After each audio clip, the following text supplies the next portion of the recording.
11 hours. That is what he had, though he did not know it yet, standing there with the pump handle cold in his fist and the desert throwing its last orange light against the cracked asphalt. Picture it. A gas station on the edge of nowhere, the kind of place that exists only because the interstate got tired and needed somewhere to put a bathroom. The sign out front missing its S, so it reads, Gautation, and has for years, because nobody left in this town cares enough to fix it. 96 degrees at 7 in the evening, the heat still coming up off the pavement in visible waves, and somewhere behind the station, a dog barking at nothing. He would remember, later, that she was barefoot before he noticed anything else about her. That is how it goes with men who have spent 40 years learning to read a scene before they walk into it. Feet first. Always feet first, because feet tell you how far someone has traveled and whether they had a choice about it. She was sitting on the ice chest like it was a throne she hadn't asked for, 10 years old by the look of her, maybe less, holding a school photograph against her chest with both hands, the way you'd hold something that might still be warm. The photograph had a face on it, her face, he'd learn, scratched out with something sharp enough to tear the paper, a key, a fingernail, he never found out which. 6 words. That's all it took. 6 words to turn a Tuesday into something he would carry the rest of his life, however much of it remained. Don't go home yet, mister. He did not answer right away. Men who have buried friends learn not to answer right away. He set the pump handle back in its cradle, and he looked at her feet again, really looked, the way he used to look at a road before deciding whether it was mined, and he saw the tar burns across both soles, blistered and pink, the kind of burns that come from walking barefoot on August asphalt for longer than any child should walk anywhere. 3 miles, maybe 4. That was his guess, and his guesses did not tend to be wrong. He crouched down to her level, slow, the way you'd approach something wild that had already been hurt enough by people moving too fast. His knees complained. Everything on him complained these days. 40 pounds of gear and grief. Cold Coke, he said. Not a question. He set it on the ice chest beside her. She didn't take it right away either.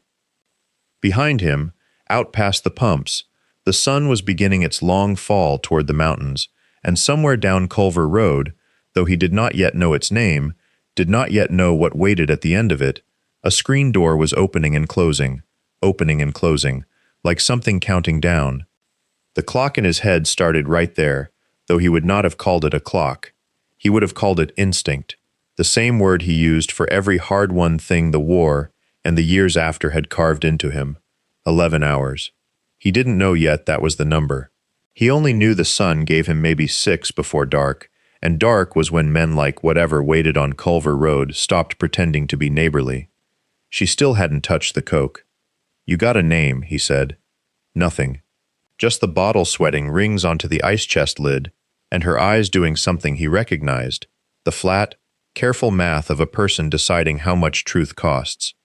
I'm not asking where you live, he said. Not yet. Her chin lifted, just slightly, at the word yet. He reached into his vest, unhurried, the way he'd learned to move around anything, easily startled, and pulled a bottle cap from his pocket, a habit from childhood he'd never shed, collecting them off gas station floors, small metal coins from a currency nobody else valued. He set it on the ice chest next to the Coke. She looked at it like it was the first ordinary thing anyone had offered her all day. Keep that, he said. For nothing, no trade. She picked up the cap before she picked up the Coke. Behind the station, the screen door on Culver Road opened again. He still didn't know the name of the road, not for another 11 minutes, though he would remember the exact number later, the way you remember exact numbers when they turn out to matter. And a man's voice called something short and flat into the yard. Not a name. A summons. The kind of sound that didn't need words to carry weight. The girl's shoulders went up around her ears, like a turtle finding its shell. That your house, he said. Not really a question either. Not yet, she said again, and this time it wasn't the same yet. This time it had a shape to it, an edge, and he understood, the way he understood roads and weather, and the particular silence that came before something broke, that she was measuring time same as he was, except her clock ran on something worse than instinct. Hers ran on fear, and fear does not round up. Fear counts exact. He straightened, joints singing, and looked down the road he still couldn't see, past a stand of dead cottonwoods and a rusted water tower leaning like a drunk. Somewhere back there was a trailer, and inside it was whatever made a 10-year-old walk 3 miles on melting asphalt rather than go home before dark. He didn't have a plan yet. He had 6 words rattling behind his ribs like something loose in an engine, and a payphone bolted to the cinder block wall 20 feet away, and a number he hadn't dialed since Nevada. "Don't go home yet, mister," she'd said. He was starting to understand she meant that for both of them. He crouched again, closer this time, close enough to smell the tar on her heels, and something underneath it, something like copper and dust, that he didn't want to name yet. 10 hours of daylight left, maybe less. He'd learned to read the sun the way other men read watches, and this one was already tilting west, already starting its long drop behind the mesa, and every degree it fell was a degree closer to whatever hour made a child count in exact numbers instead of round ones. "How long you been walking?" he said. She looked at the tar burns on her feet like they belonged to someone else, since after lunch. He did the math without wanting to. 3 miles, bad shoes, no shoes, noon sun on asphalt hot enough to blister. That wasn't wandering. That was fleeing, slow motion, the kind of fleeing a body does when it can't run but still has to leave. "Somebody looking for you." "Not yet," she said, and there it was again, that word doing work no 10-year-old should know how to make it do. He thought about Nevada. He thought about the number in his phone he hadn't called since a night 11 years back, when the wind had come off the desert, like something with teeth, and he'd needed 20 men and gotten 22, and how that debt still sat somewhere behind his sternum, unpaid, waiting. He thought about how some phone numbers were vows dressed up as digits. "I got a phone right there," he said, nodding at the booth. "Cold drink first." She didn't answer that. She turned the cap over once more between her fingers, and for a second her eyes went somewhere he couldn't follow, some room he'd never see, and he let her have it, because a man who'd spent 30 years reading silence knew better than to fill it. "They'll be mad," she said finally. "Not to him, to the cap. Who will?"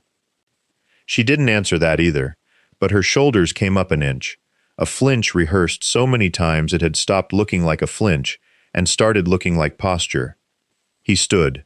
His knees complained, same as always, same old argument his body had with itself every time he asked it to move fast. He looked at the payphone, at the sun, at the cottonwoods standing dead and gray past the last stretch of visible road, and he understood the shape of the next hour before he'd lived it. A coin dropping into a slot, a voice on the other end going quiet, the way voices go quiet when they hear what's coming, a chain of engines waking up one state line at a time. "Stay right here," he told her. "Don't move." She didn't say anything, but she didn't move either, and for him, right then, that was as good as a promise. The payphone stood at the corner of the station, like something the desert had forgotten to finish erasing, its metal hood scoured pale by 20 summers, the receiver hot enough to leave a mark on the ear. He fed it coins from a pocket that still carried the shape of a life he'd lived before this one, a fold of bills, a lighter he no longer used, a rosary he didn't pray with but didn't throw away either. 11 hours. He'd already started counting, though nobody had asked him to, though nothing about the math was official yet. Dusk to dawn, the distance a man could ride if he didn't stop for anything. The line clicked twice before it connected. A voice on the other end, gravel-worn, already half-guessing from the hour of the call that this wasn't about a broken-down bike or a bar tab gone sideways. "Talk to me." He kept his eyes on the girl while he said it. She hadn't moved. She sat on the ice chest with her knees drawn up, the cap still closed in her fist, watching the road like it might change its mind about something. "Black Ridge," he said. "Culver Road. I need eyes on a trailer, quiet, tonight." A pause on the line, the particular silence of a man doing arithmetic with his own patch, his own oath, his own history of nights that had gone bad, in exactly this kind of quiet. How bad? Bad enough a kid walked 3 miles barefoot to keep from going home. Nothing needed adding to that. He heard the scrape of a chair on concrete 2 states away, heard a door open, heard the low murmur of a name being said to someone else in that room he'd never see. Then, "Give me till dark." He hung up before either of them could turn it into something softer than it was. The sun had dropped another degree toward the mountains, staining the gas station's cracked lot the color of a bruise going yellow at the edges. He counted the shadows lengthening off the pumps, off the dead cottonwoods, off the girl herself, small and stretched thin across the asphalt, like something the light was trying to erase early. 10 hours now, maybe less. He didn't tell her the number. Numbers were for men who could do something with them. He walked back toward her, boots loud on the gravel, in a way they usually weren't. 30 years of learning to move, without sound, undone by the one thing that mattered enough to make noise about. She looked up at him with that unchildlike stillness, the cap still pressed white-knuckled into her palm. "They coming?" she asked. "Some of them," he said. "Enough of them." She nodded like she'd expected exactly that answer, and no other, and looked back down the road toward the place he still hadn't seen, the trailer at the end of Culver, sitting out there in the heat with its secrets, waiting the same way she'd been waiting, longer than any child should have to wait for anything. 9 hours and 40 minutes. He didn't check a watch. He didn't own one anymore, hadn't since the divorce took the good one and left him with the scar tissue where a wedding band used to sit, a pale ring of skin that still remembered its own weight. He counted time the way he'd learned to count it in another country, in another life, by the angle of shadow and the ache starting low in his back and the particular silence that came before something happened. That silence was here now. He could feel it gathering the way a man who has been shot at learns to feel pressure change before the sound arrives. The payphone was 40 feet away, mounted crooked on a post that had once held a sign nobody could read anymore. He walked to it without deciding to walk to it, the way his body sometimes made choices his mind hadn't caught up to yet, an old soldier's habit, moving before the order came, because waiting for the order had gotten men killed. He fed it coins from a pocket that still had grit from 3 states back. He dialed a number he'd known for 11 years, one he could have recited feverish and half-conscious. And somewhere 210 miles north, a phone rang in a clubhouse that smelled like motor oil and old coffee, and a voice he trusted more than his own answered on the second ring. He didn't waste words. He never did. Not on this line. Not for this. "Culver Road," he said. "Black Ridge. I need eyes." A pause. Not hesitation. Calculation. The kind of quiet that meant a man was already reaching for a jacket. "How many?" the voice said. He looked back across the lot at her, at the girl on the ice chest with her scratched-out photograph, and her bottle cap, and her feet that had walked 3 miles of melting tar to keep something terrible from happening to someone else. A 10-year-old, carrying a weight that should have broken her, and hadn't. Not yet. Not all the way. "Enough," he said, "that nobody in that trailer sleeps easy tonight." He hung up before the man could ask anything else, because there was nothing else that mattered, and turned back toward the pumps where the light was going. The deep orange, it goes right before it goes nothing at all. 9 hours and 31 minutes. He did the math without wanting to. Riders coming from 2 directions, 180 miles the shortest way, more from the second chapter, engines that would need gas of their own, men who would drop whatever they were doing without asking why, because that was the whole point of the patch on his back, the whole reason any of it had ever meant something. The girl was still watching the road toward Culver. She hadn't moved. She was waiting the way people wait who have learned that waiting is the only thing they're allowed to do, and he understood, standing there in the dying light, that the clock had already started long before he'd arrived, and that hers had been running a great deal longer than his. He walked back to the ice chest and sat down beside her again, slower this time, the way a man sits when his knees have earned the right to complain. The concrete still held the day's heat.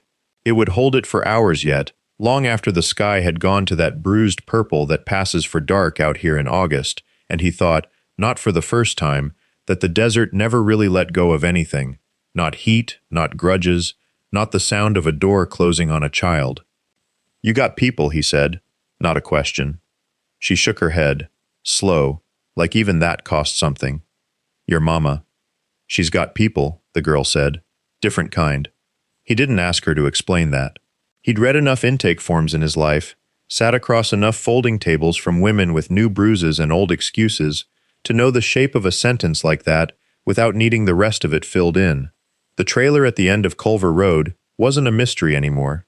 It was only a matter of degree now, only a matter of how many men, how often, how far it had already gone, and whether 9 hours and change was fast enough, or whether 9 hours and change was 9 hours and change too long. The payphone rang. He hadn't stepped more than 6 feet from it. He turned back, picked it up before the second ring finished, and a voice he'd known for 11 years said only, "We're rolling," and hung up, because that was how it worked. That was the whole liturgy of it. No questions, no speeches, just men putting down whatever they were holding and picking up their keys instead. He looked at his watch. 9:22. The numbers were already smaller than they'd been 5 minutes ago, and they would keep being smaller, all night, whether he watched them or not, and there was something almost unbearable in that, in how time didn't care what it was counting down to. The attendant had come out from behind the register and was standing in the doorway with his arms crossed, watching the two of them like he half expected the desert itself to reach up and take the girl back. Nobody said anything to him. Nobody needed to. "You want another Coke?" Deacon asked her. "No," she said. Then, after a moment, quieter, "Can I hold the cap again?" He fished it out of his shirt pocket, where he hadn't realized until then that he'd put it, and set it in her palm. Her fingers closed around it the way a much older woman's would have, the way someone closes their hand around the last solid thing in a room that's on fire, and she looked back down the road toward Culver, and did not look away from it again.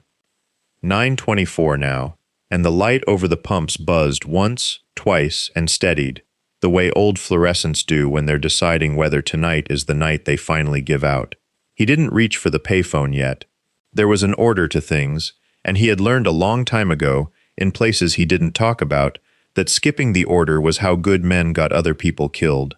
First you looked, then you asked, then, only then, you made the call that couldn't be unmade. So he looked.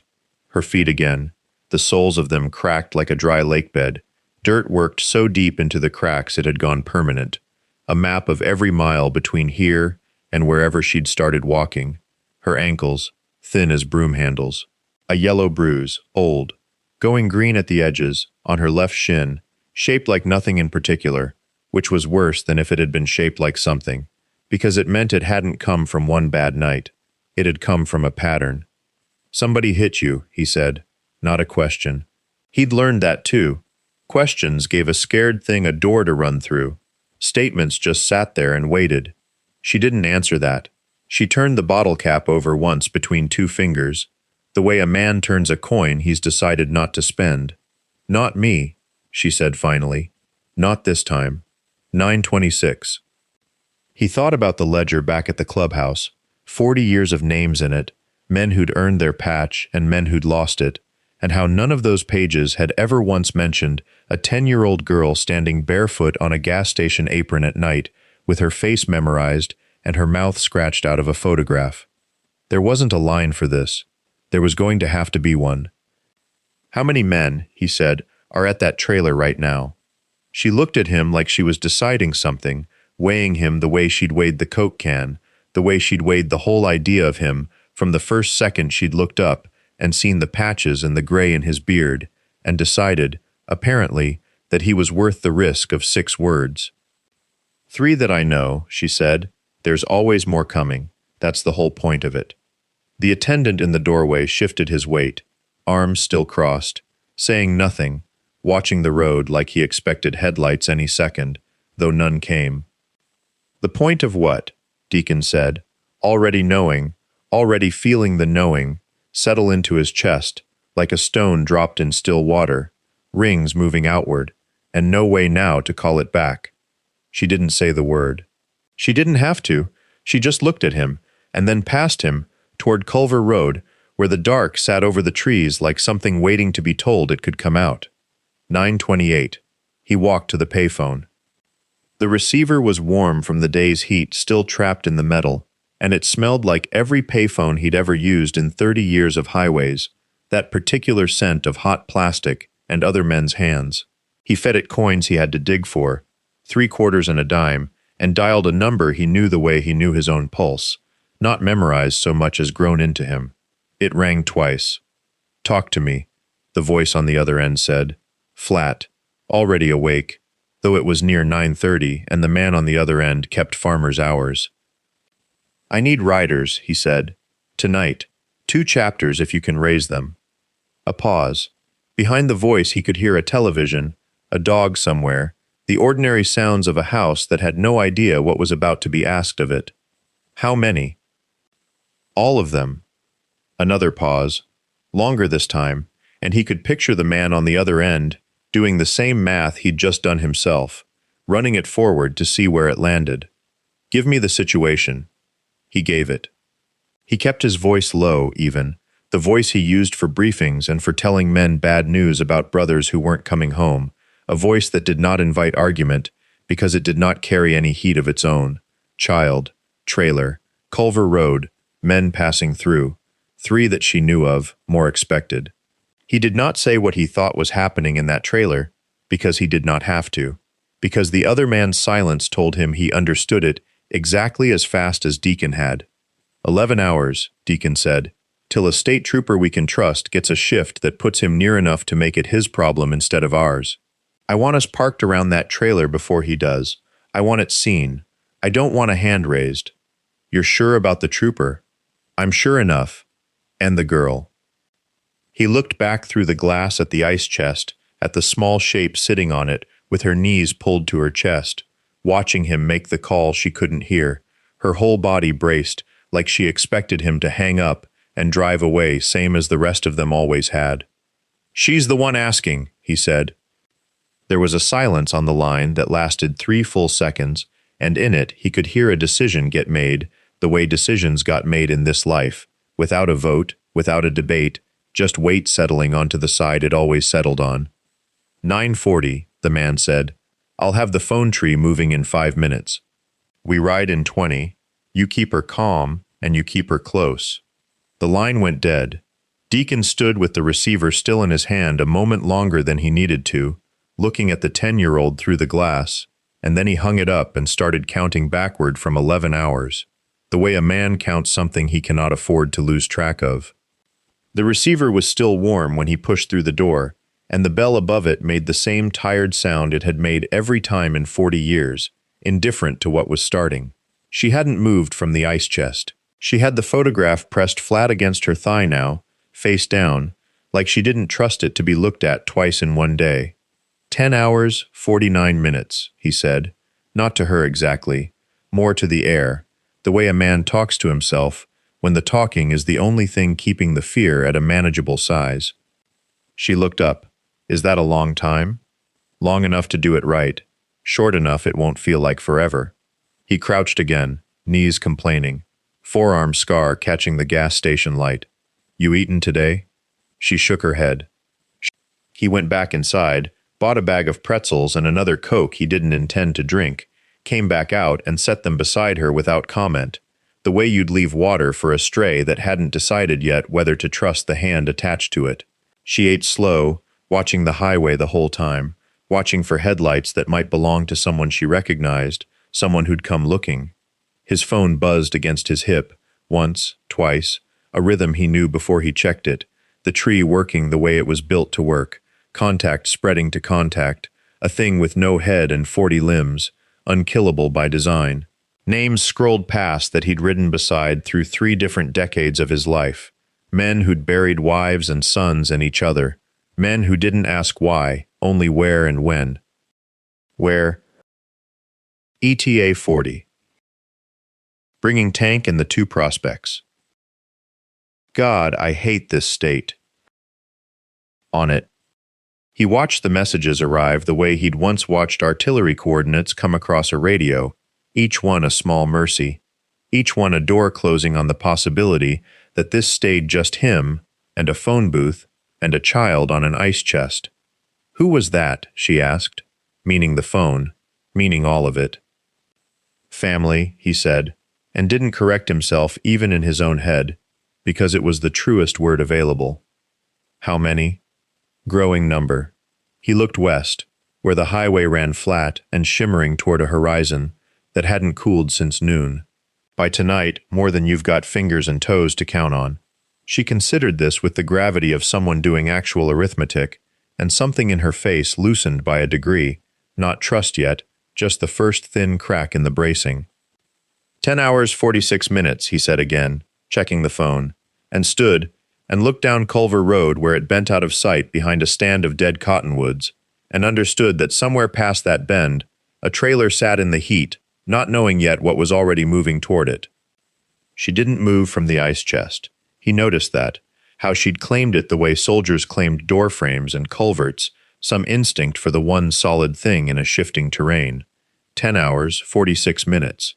The number sat in his chest like a swallowed stone, ticking down whether he looked at the phone or not, and he found himself doing the thing he used to do before a convoy moved out, running the math backward from the objective. Dark by 8:40.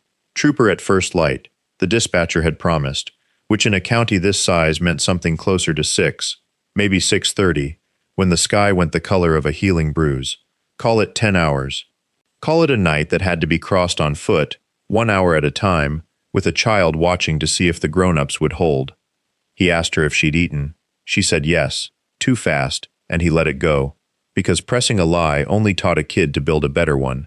He asked if she had a coat for later, when the desert did what deserts did after sundown, and dropped 40 degrees like it was punishing the day for being so proud of itself. She shook her head. He made a note of it the way he used to make notes of ammunition counts, filing it under before dark, not after. The phone buzzed again. 40 out of Kingman, ETA 2 hours.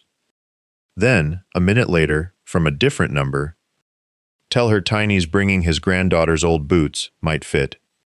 He read that one twice. Somewhere 60 miles east, a man the size of a vending machine was already rooting through a closet for a 10-year-old's shoes he'd kept 11 years past any use, because that was what the network did once it woke up. It didn't just send men, it sent boots, coats, a woman named Sable who ran a shelter in Flagstaff, and texted, "I'm coming, don't let anyone touch that kid before I get eyes on her." He told her none of the details, just the shape of it. "More coming," he said. "Coats, boots, a woman who knows how to talk to kids better than I do." She looked at him sideways, the first real look she'd given him since the parking lot, weighing whether that last part could possibly be true, and something that might have been the ghost of a smile moved through her mouth and didn't stay. The heat had started, finally, its slow bleed toward evening, the shadows of the dead cottonwoods stretching long and blue across the gravel. He checked the phone one more time. 10 hours, 31 minutes. Down the road, past the bend, a screen door somewhere creaked on its hinge, and neither of them looked toward the sound, though both of them heard it. 10 hours, 29 minutes. He counted the bikes without meaning to, the way a man counts stairs in the dark, out of habit and not curiosity. 6 so far, parked in a loose crescent along the shoulder, kickstands sunk into gravel gone soft with old oil. More were coming. He could hear them before he could see them, a low seam of sound stitched into the wind, distant enough still to be mistaken for thunder, though the sky held nothing but a hard, cloudless bruise of orange sliding west. The girl had gone quiet again, not sullen quiet, watchful quiet.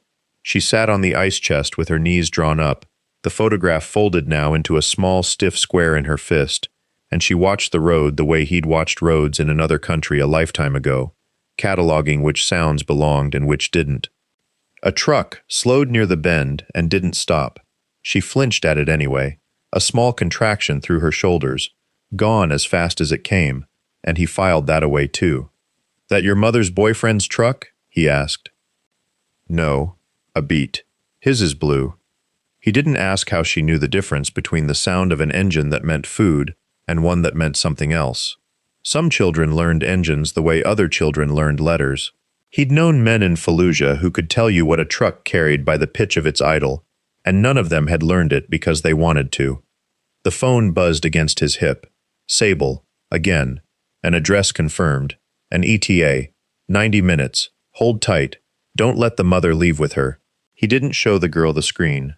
Some things a person carried alone until they didn't have to anymore. 10 hours, 11 minutes.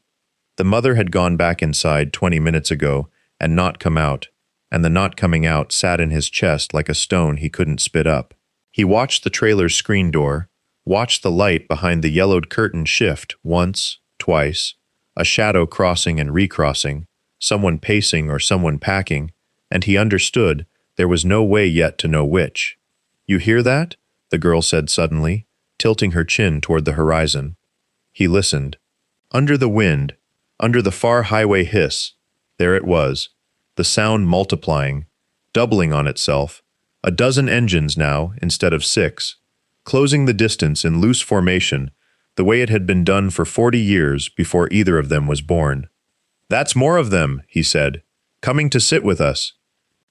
She studied the road a long moment, then looked at him, and for the first time there was something other than fear in her face, a kind of arithmetic, a child doing the math on how many strangers it took to make a place safe, and coming up, for once, with a number that scared her less than it should have. "Why?" she said, not a question exactly, just the word, set down between them like a stone on a scale. He didn't answer right away. Down the road, the screen door creaked again. He counted the hours in his head, the way he'd counted clicks on long convoy runs, back when counting was the only thing standing between a man and the panic that wanted to climb up his spine. 4 hours gone since he'd pulled off the highway. 7 left, give or take, before the gray light that meant a trooper's shift change, before whatever this was became a matter for someone with a badge and a form to fill out. He didn't say the number out loud. She didn't need his arithmetic. She had her own. "Why?" she said again, louder this time, like the word had grown teeth on the second try. "Because somebody should have a long time ago," he said, and didn't. It wasn't the whole truth. The whole truth had a name he hadn't said in 19 years. A girl who would have been 60 pounds heavier and 30 years older by now if things had gone different. A girl whose photograph he still carried behind his license. Face never scratched out, because there had never been a photograph to scratch. He didn't tell her any of that. He watched the headlights instead, 12 now become 14, swinging wide off the 2-lane and finding the shoulder, engines dying one by one, into a silence that was somehow louder than the noise had been, and he felt the old cold clarity settle into his chest, the one that used to come right before contact, the one he'd spent 2 decades trying to unlearn and never quite managed. The screen door opened, not wide, just enough for a shape to fill it, backlit, unmoving. He didn't look away from the girl. He'd learned that too, a long time ago. You don't give the threat the satisfaction of your eyes until you've decided what you're going to do about it. "Is that him?" he said, quiet. She didn't answer. Her hand found the bottle cap in her pocket again, worried it between 2 fingers like a rosary bead, and that was answer enough. 14 riders became a horseshoe without anyone giving an order, kickstands dropping in a ragged percussion up and down the shoulder, men swinging off in the unhurried way of people who had done this before, though none of them, not one, had ever done exactly this. Someone cut an engine, and the quiet that followed had weight to it, had gravity, and Deacon felt the girl go very still beside him, the stillness of something small deciding whether to bolt or hold its ground. 6 more coming, he said, though he didn't know that yet, not for certain. He only knew the phone lines had been humming since Prescott, since Show Low, since a diner 2 towns over, where a waitress had heard something and made a call of her own. The shape in the doorway didn't move. Neither did they. 9 hours and 40 minutes. That was the number scrolling behind his eyes now, the one he'd started keeping somewhere around the 3rd hour and hadn't been able to stop keeping since, the way a man counts his own pulse in a waiting room. Dawn was a fixed point out there in the dark, immovable, a trooper's cruiser rolling up Culver Road with the sun behind it, and every minute between now and then was a minute the shape in the doorway got to keep standing there deciding what he was. The girl's fingers had stopped worrying the bottle cap. She was watching the doorway the way she'd watch a rattlesnake that hadn't decided whether it was cornered or curious, and Deacon understood, distantly, that she had done this before, had stood in yards and door frames counting a man's stillness for the tell that came before movement, had learned it the hard way, the way you learn a language when the alternative is not understanding it. "He's not coming out," Deacon said, not a question this time. "He never comes out first." Her voice had gone smaller, folding in on itself. He waits and sees who blinks. Somewhere behind them a bike settled its weight with a tired creak of shocks, and a rider, young, new patch, the kind who still thought his face gave nothing away, shifted his stance like he meant to walk forward, and an older man's hand found his shoulder without a word, and he stopped. That was the whole vocabulary of it, hands on shoulders. No orders spoken aloud, because none needed to be. The horseshoe held itself in place by something closer to gravity than discipline. 14 men arranged around a trailer like iron filings around a magnet nobody could see. The porch light buzzed and dimmed, buzzed and held. 6 more coming, he'd said, and he still didn't know it for fact, only felt it in the same place he used to feel incoming before the radio ever confirmed it. A change in the pressure of the air, a held breath somewhere out past the tree line. He kept his eyes on the doorway. He did not check his watch. Checking a watch was a thing men did when they wanted the enemy to see them counting, and he would not give this one that. "You did the math already," she said, not looking at him. "Didn't you? How long till the trooper?" He didn't answer that directly. Long enough. Long enough for what? Long enough that he starts wondering the same thing you're wondering. He watched the shape in the doorway shift its weight, just barely, just once. "Whether we blink first." She pressed the bottle cap flat against her palm until the ridged edge left a small red circle in her skin, a mark that would fade by morning and mean nothing to anyone but her. And somewhere down the dark ribbon of highway behind them, 3 headlights broke the horizon in a loose gathering line. 3 headlights became 6, then became a sound before it became a shape. The low compound growl of engines held just above idle, the particular register that carries farther in dry heat than anyone expects, rolling across the flats like weather. He counted the beats between the sound reaching him and the sound reaching the trailer, and understood the doorway had heard it too, because the shape in it went still in the specific way prey goes still, the stillness that is really just fear standing up straight. 9 minutes, he thought, maybe 10. The girl heard it differently. She turned her whole body toward the sound, the way children turn toward a sound they've been waiting on, without knowing they were waiting, and for the first time since the gas station, she looked like exactly what she was, 10 years old, barefoot, standing in the smell of hot asphalt at 1 in the morning, hoping. "That them," she said, not a question anymore. "That's them." The 6 riders came in low and slow, no throttle, no showing off, headlights cutting across the yard in long white bars that swept the dead grass and the propane tank and the sagging porch, and then went dark all at once, all 6 at the same moment, like men who had rehearsed dying quiet a long time ago and never unlearned it. They parked without being told where. They already knew the shape of the horseshoe because someone down the line had radioed it forward, mile by mile, the way information used to move before phones did, mouth to mouth, need to need. 28 now. He recalculated the arithmetic of it without meaning to, an old habit that predated the club by decades, the same habit that used to count boots and packs and how many canteens a squad had left. He was not counting for tactics. He was counting because counting was the only prayer he still knew how to say. The doorway did not move again for a long while. That in itself was information. A man with nothing to protect makes noise. A man calculating his exposure goes silent and starts doing arithmetic of his own, and Deacon understood that arithmetic better than most people ever would, because he had done it from the other side of a door more than once, young and armed, and certain the numbers were about to turn against him. "He's counting us now," the girl said, like she'd read the same thought off his face. "He is. Is that good?" He didn't answer right away. Down the road, another set of lights, small, single, moving fast, cut the dark in a way none of the others had, urgent instead of patient, and he felt the pressure in the air shift one more time, a different pressure now, official, coming from the direction he had least expected it to come from this early. "Might be," he said. "Depends who's driving that one." The single light grew before it made any sound, which told him it was moving faster than the county roads around Black Ridge were built for, faster than a man drives when he is only curious. 9 hours gone since the first bike had rolled off the interstate. 2 left, by his own reckoning, before the dark started thinning at the edges the way it does, right before a sky decides to become morning. He had learned long ago not to trust a clock on a dashboard. He trusted the sky instead, and the sky was still black as creosote, but it had a thinness to it now, a held breath.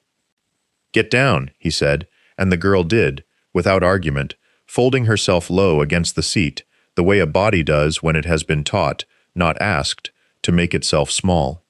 He watched the light resolve into a shape, not a sedan, not a truck with a rack of hunting lamps come to see what the fuss was.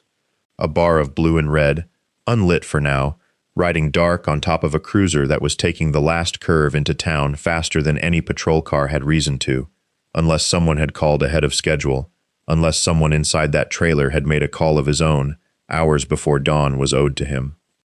Around the horseshoe, engines that had idled steady for 9 hours changed pitch without any signal being given, a shift so small a civilian wouldn't have caught it, throttle held a fraction higher, weight shifted forward on 22 sets of boots.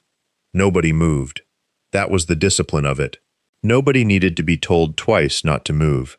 "Is that the good one?" the girl whispered. "Or the other kind?" He didn't know yet, and he had promised himself years ago never to lie to a child about a thing he didn't know, so he said nothing, which she seemed to understand was its own kind of answer. The cruiser slowed at the mouth of Culver Road.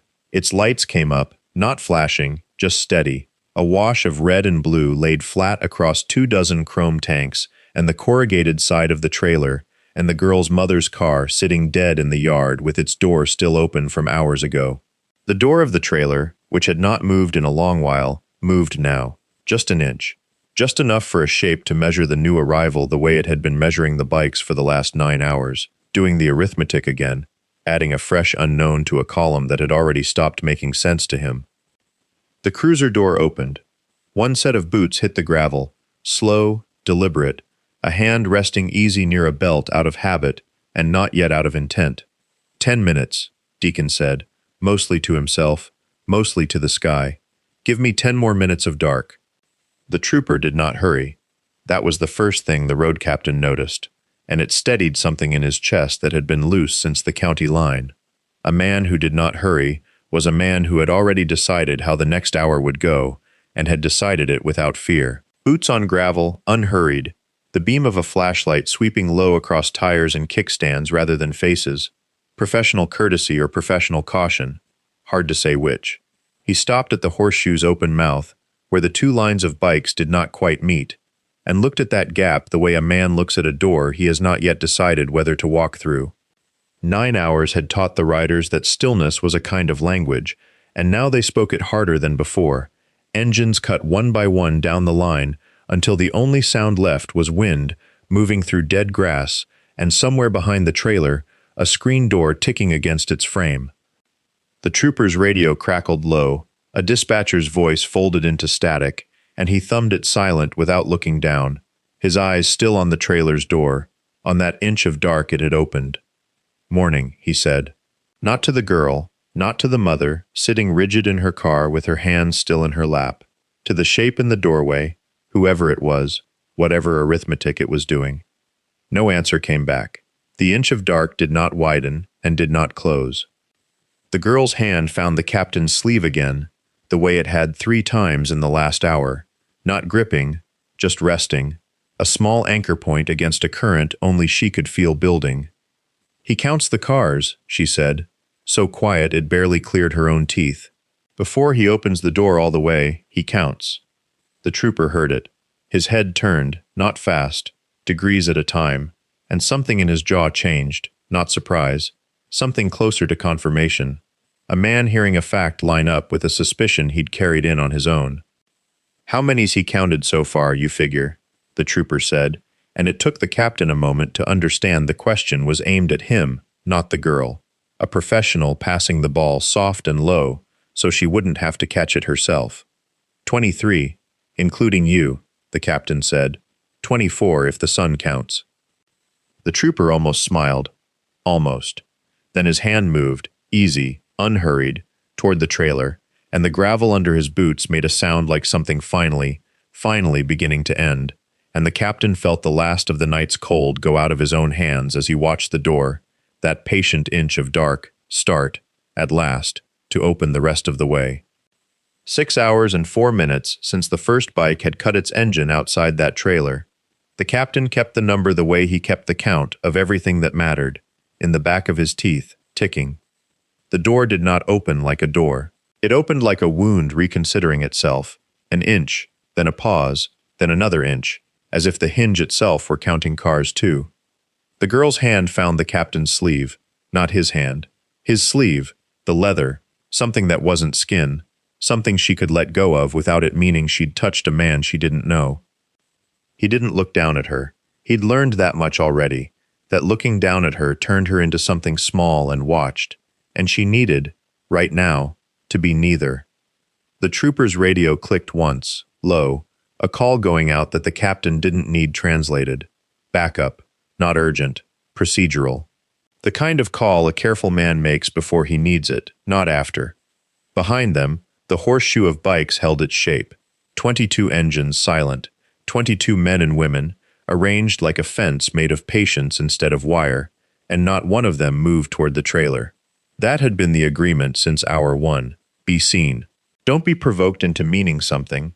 The door stopped at half, a slice of dark, a slice of light falling across a linoleum floor the color of old teeth. Sir, the trooper's voice, pitched for indoors now, for a room, not a yard. Step on out here, where I can see you. Nothing. The girl's grip tightened on the sleeve. 5 hours and 58 minutes. The captain watched her mouth work once, twice, no sound coming out, like she was rehearsing a number she didn't want to say out loud. He's counting, she whispered again, to no one now, or to all of them. A shape moved inside the dark slice of doorway, not fast, unhurried in a way that felt, to the captain, like something rehearsed. A man who had stood in doorways before, who knew that stillness read as innocence to people who hadn't spent a life reading rooms for danger. The trooper's hand rested, still easy, on his belt, not on the weapon, just near it, the way a man rests a hand on a fence post before deciding whether to lean. Come on out now, the trooper said again, and this time there was no soft edge in it at all. The shape in the doorway stopped moving. The captain felt the girl's whole body go still beside him, stiller than stillness, the particular quiet of a small animal that has learned exactly how loud danger sounds before it arrives.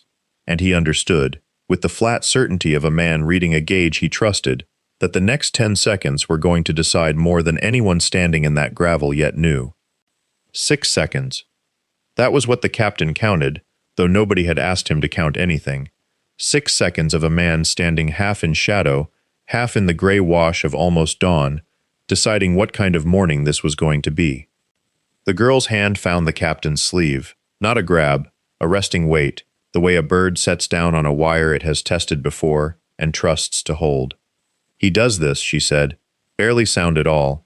He waits till you think he's not coming, and then... She didn't finish it. She didn't need to. The trooper took one step forward, boots crunching gravel loud enough that 3 separate engines answered it, riders shifting weight, not moving, just letting the machines under them growl low, a sound like a held breath let out slow through a nose. The shape in the doorway turned its head. For one long moment the captain saw the whole shape of him properly for the first time. Not tall, not wide, nothing about him that should have filled a doorway the way memory had apparently taught a 10-year-old it did. Just a man in a stained undershirt, hair pressed flat on one side from a pillow, blinking at the light like the day had arrived early and uninvited. That was the part that turned the captain's stomach. Not menace, ordinariness. A face that could have been behind any counter, at any hardware store, at any little league game, nodding along. Sir, the trooper said, I need you to step out where I can see your hands. The man's mouth moved before his feet did. This some kind of joke? It's 5 a.m. Hands, the trooper said again, and something in his voice had gone entirely level now, entirely without patience left in it. The girl's fingers tightened on the sleeve. 9, she whispered, and the captain didn't understand it until 3 full seconds later. She was still counting, the way she must have counted 100 nights before this one, lying still in a dark room, waiting to see if a number would run out before footsteps did. The man in the doorway raised his hands, slow, palms out. The universal shrug of the falsely accused, except his eyes weren't doing what his hands were doing.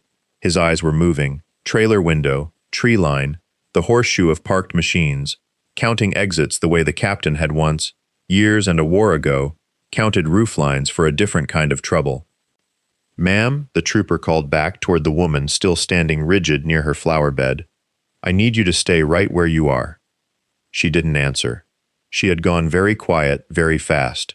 The fury of 10 minutes ago folded down into something smaller and harder to name. The captain felt the girl's breath catch beside him, held, waiting on whatever came out of that doorway next. The trooper's hand had not moved to his holster. That was the thing the captain noticed, the thing he would think about later, on quieter nights. The young man's hand stayed loose at his side, disciplined, because he had been trained the same way the captain had been trained decades earlier in a different uniform, in a different country. Hands empty, until emptiness stops working. "Sir, step out where I can see you," the trooper said. "All the way out." The man in the doorway took one step onto the wooden porch, and the boards complained under him, a long, tired groan that seemed to travel the whole 11 hours backward. Every hour the horseshoe had sat idling in the dark, now arriving at this single sound. 7. The girl's lips had barely moved. The captain understood now that the counting wasn't fear exactly, it was a discipline, the same discipline the trooper carried in his hands, the same discipline 22 riders had carried all night without a single one of them raising a fist. She had built herself a countdown a long time ago, some private arithmetic for surviving footsteps in a hallway, and she was still running it, because 10 years of practice does not stop just because daylight has come and a line of motorcycles is standing between her and the doorway. The man's mouth worked before words came out of it. "This is harassment," he said. "I got rights." "You got about 4 seconds to answer my question," the trooper said, and something in his voice had hardened past the point of procedure into something closer to what the captain recognized from 31 years of reading men's faces before they moved. The woman by the flower bed made a sound then, not quite a word, and took one step forward, and stopped, as if her body and her loyalty had reached an intersection with no clear direction posted. The girl's hand found the captain's again, small and cold despite the morning heat already climbing off the gravel, and she pressed something into his palm without looking at it, without looking at anything but the doorway. 6. He didn't glance down at what she'd given him. He kept his eyes where hers were, because that was the only thing that mattered right now, the only vigil worth keeping, and somewhere behind him he heard boots on gravel, riders shifting weight, not moving forward, just shifting, the way a herd does before a storm breaks, everyone feeling it in their spines before the sky says a word. The man on the porch looked past the trooper, past the woman, and found the girl's face in the crowd of watching riders. His mouth almost smiled. It cost him nothing, that almost smile. That was the thing the captain would remember later, turning it over on long stretches of interstate where the mind goes back to the places it hasn't finished with. A man who could look at a child pressed against a stranger's leg, surrounded by 22 riders who had not slept, and find in himself enough calm to almost smile. That was not innocence. That was a man who had done this so many times he had stopped counting, who believed the shape of the morning would bend back to him the way it always had before. The trooper's hand moved to his belt, not drawing, just resting, a small mechanical certainty in a scene that had none. "Step onto the porch," the trooper said, slowly, "hands where I can see them." The man did not move. 4 seconds. The captain counted them the way he counted everything now, cadence, distance, the space between a threat and its execution, because 31 years of riding through country like this had taught him that men rarely explode, they leak, and the leaking always shows up first in the feet. The man's feet did not move either. He stood in the doorway with the light behind him, and for a moment he was only an outline, faceless, and the captain understood that this was worse than a face, that a shape a child had learned to fear did not need features to still hold power. The woman by the flower bed spoke again, and this time the words came, thin and furious. "You have no right." She was not looking at the man. She was looking at the horseshoe of bikes, at the vests, at the dust still settling from a night, that had never really ended. "You have no right to be in my yard." Nobody answered her. It was not cruelty. It was arithmetic. 22 men who had learned that answering a scared woman's anger only fed it, that silence, held long enough, did more work than any sentence could. The girl's fingers tightened around the captain's. Somewhere behind the trailer, unseen, a dog began barking, and the sound cut through the stillness, like something arriving late to its own emergency, and the trooper's head turned half an inch toward it before turning back, and in that half inch, the man on the porch shifted his weight onto his back foot, the way men shift when the next thing they do is not going to be standing still. The captain felt the girl's whole body draw in a breath and hold it. He did not look down at what she'd pressed into his hand.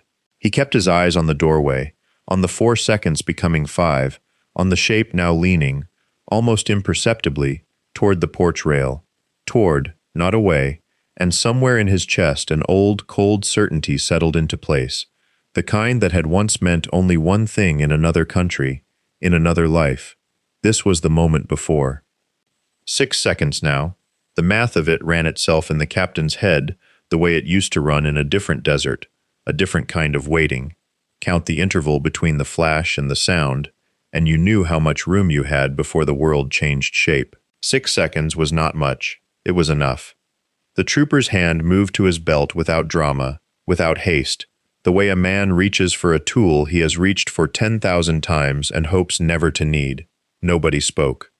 The riders along the horseshoe had gone rigid in a way that looked, to anyone driving past on the county road, like men simply standing.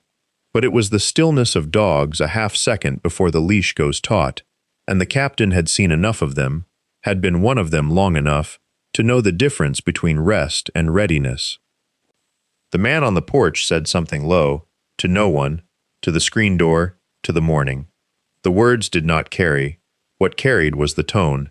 Flat, aggrieved, the tone of a man who believed the trouble in his life was always someone else's doing, always arriving from outside, never something he had built himself board by board.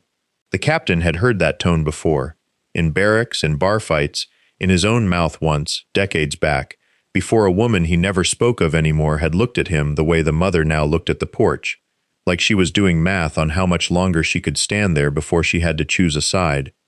The dog kept barking. Someone should let it out, the captain thought, distantly, the way a mind will reach for something small and manageable when the large thing in front of it cannot yet be touched. The girl's grip did not loosen. Her thumbnail dug half-moons into the back of his hand, and he let it, because pain shared quietly was its own kind of language, and because some griefs need a place to press themselves that isn't a face. 5 seconds passed. 4 now, by whatever clock was running behind the captain's ribs. The trooper took one step toward the porch, boots finding the gravel, with the unhurried precision of a man who had trained his whole career not to look scared, even when the ledger in his head was adding up the same numbers everyone else's was. Behind him, the horseshoe of riders did not move, did not need to. 22 men and their machines had already done the only thing they'd come to do, which was to make the yard too full of witnesses for anything quiet to happen in it. The screen door creaked. The captain's chest went still, the old stillness, the one that used to mean, now. And somewhere close to his boot, the girl's bare foot shifted half an inch closer to his, as if some part of her, too, understood exactly what 4 seconds felt like when they were the last 4 seconds of something. The door opened all the way this time. Not the man from before, the one who'd stood in the frame like something poured into a shirt.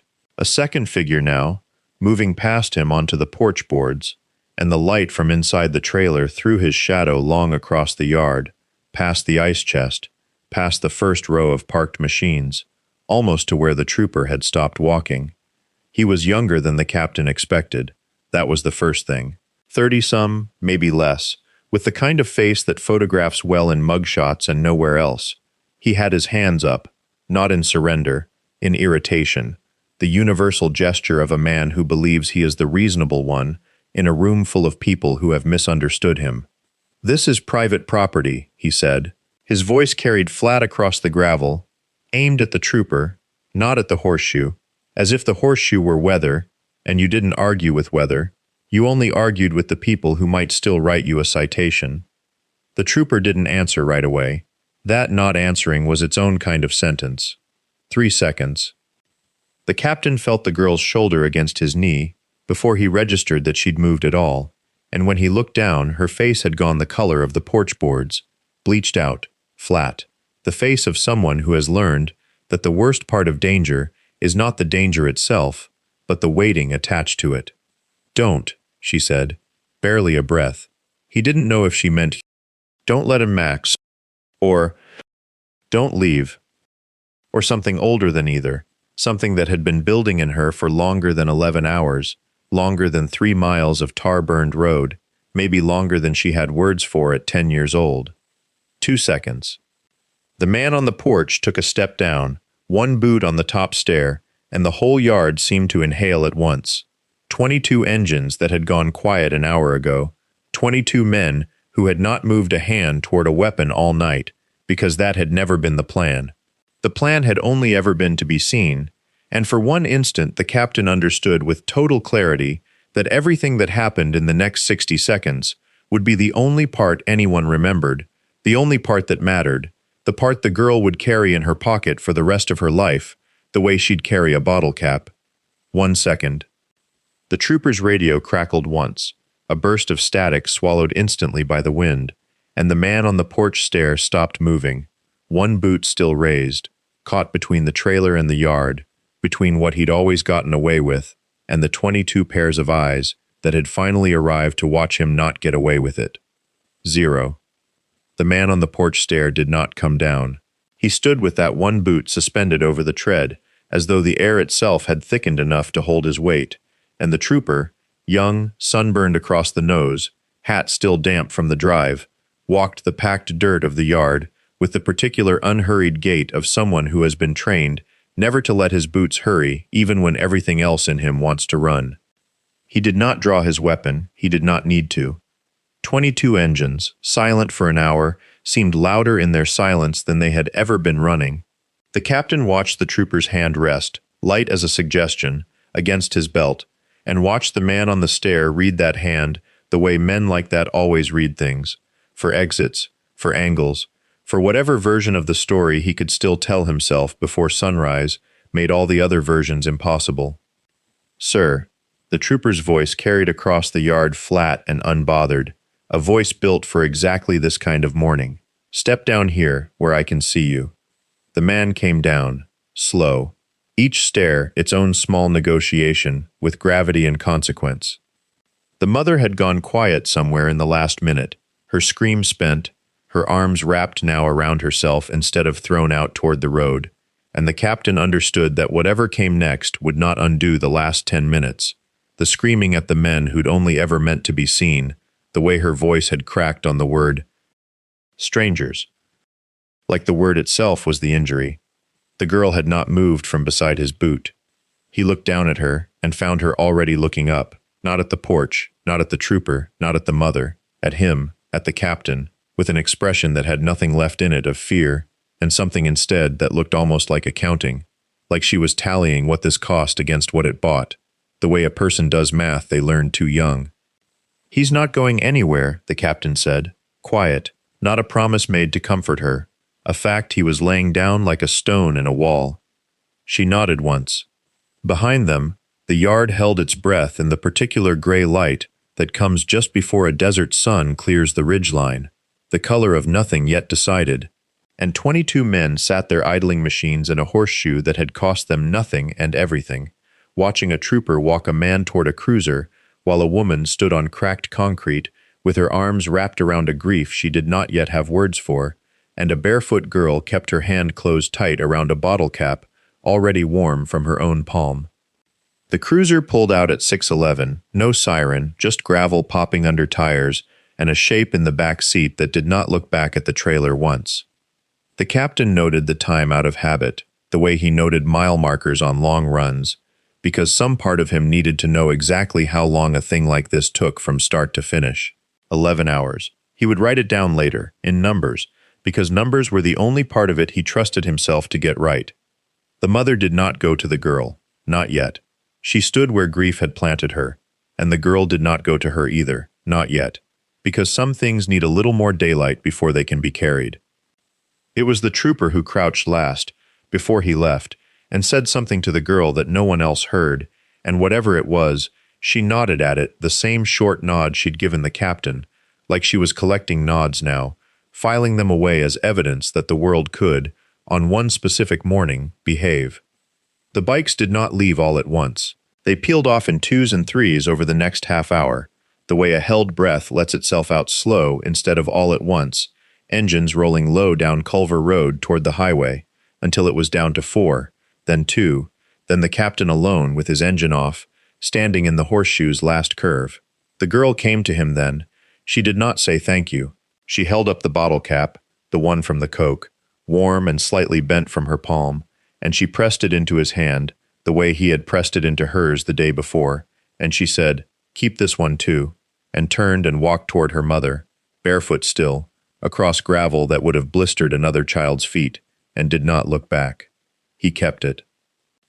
It went into the top drawer of the clubhouse desk, in a cigar box with a patch that didn't fit any vest anymore, and a photograph with a face scratched out, and some months later, when a new prospect asked what the cap was for, the road captain said only that it kept a ledger honest, and did not explain further, because some things are not for explaining.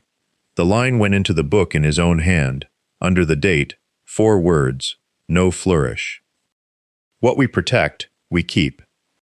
Years on, the girl would be a woman with her own kind of quiet, and she would still carry, in whatever pocket she happened to be wearing, something small and round and warm from her hand, and if anyone ever asked her why, she would only say that once, 22 men sat all night in the cold so she wouldn't have to be brave alone, and that some debts are not meant to be paid back, only carried forward, into someone else's